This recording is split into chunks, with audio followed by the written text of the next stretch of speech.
This story isn't just a spooky tale.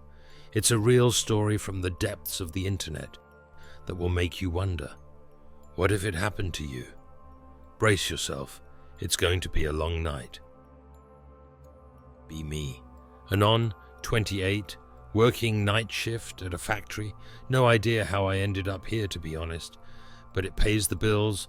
Shift starts at 10 p.m. I get off at 6 a.m. No problem, right? Just a boring 8 hours, can zone out listening to podcasts or scrolling TikTok.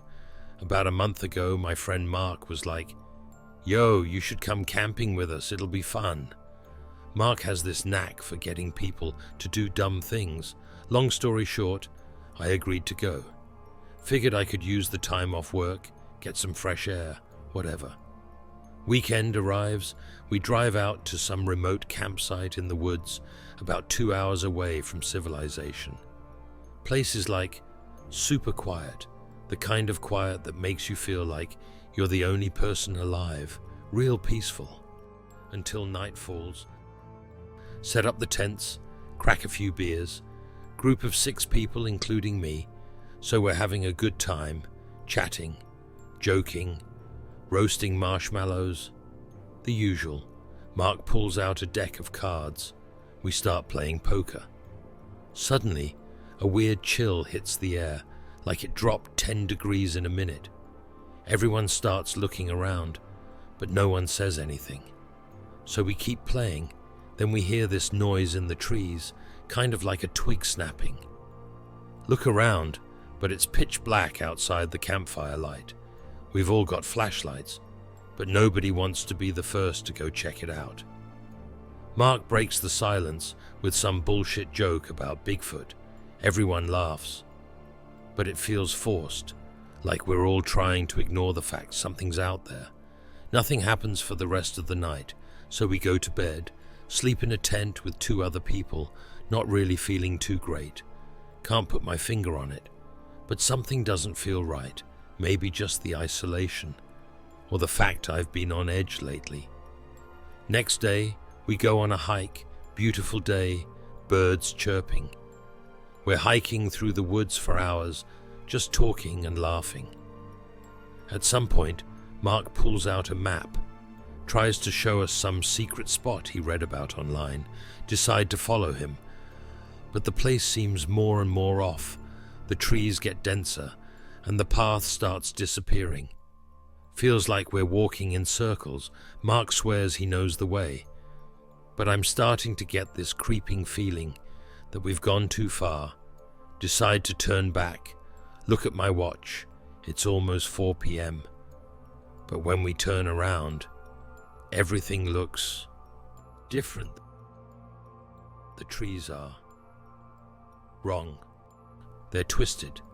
The branches are hanging too low. It's like we entered a different part of the woods. It's starting to get dark already, and the air is thick, almost suffocating. Mark's still in charge. Says it's fine. We start heading back to the campsite. But it feels like we've been walking for hours. Sun's gone by now, and the forest is just an endless wall of shadows. Finally make it back around 8 p.m. The fire is still burning, and the whole campsite feels off. The air's thick with that weird metallic smell, like rain that never came. Everyone's super quiet now, and I'm the only one who mentions it. It's like no one wants to admit it, but we're all thinking the same thing. We've been here before, but something is different now. I go to my tent to grab my stuff, and when I come back out, I see something moving by the tree line. It's not an animal, but it looks like something standing still, hidden behind the trees. It's just tall enough that I can't make out the details. My heart's racing. Mark catches me staring and asks if I'm okay. Yeah, just thought I saw something. No big deal. He tells me to go grab a drink and chill, so I do. After a while, the whole group starts acting weird. People keep looking over their shoulders, jumping at small noises. Someone says they heard something moving around the tents. No one can explain it. But we're all getting freaked out now.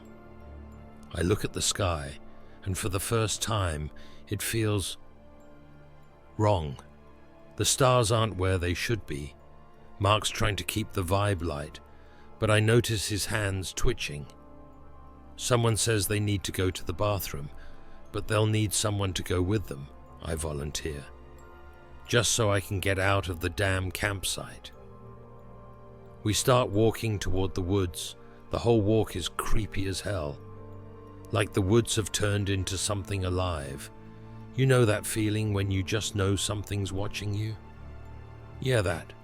We get to the place, and I hear a rustling in the trees again. I stop, put a hand on my friend's shoulder, and told him to shut up for a second. Everything's dead silent. Then I hear it. There's something else out there. Not an animal, but something big. Something moving slowly and deliberately. My body's on alert, but I don't know what the hell to do. Ask my buddy if he hears it, but he's frozen. He nods, then says, "Nope, we're out of here." He starts running back to the campsite like it's the end of the world. I follow. We sprint back to the camp. When we get there, no one's around, just the fire, flickering in the night. The others are gone. The place feels empty. Mark's flashlight is lying on the ground, still on, no sign of anyone. I search the whole campsite. Nothing. The tents are empty. The fire's still burning. But the smoke is weird, like it's coming from the ground. No footprints. No sign of struggle. Nothing. I sit down, totally freaked out. That thing from before is still in my head. Too much about it doesn't make sense. The others didn't leave. They didn't even pack up. They were just gone. That's when I heard it. A voice, distant but clear. "You shouldn't have come here." No idea where it came from. I grab my stuff and I'm out. Ran the whole way back to the car. Don't know what happened to Mark and the others. Don't want to know. Tried to call the cops, but the phone died when I tried to get service. Don't think I'll ever go back to those woods.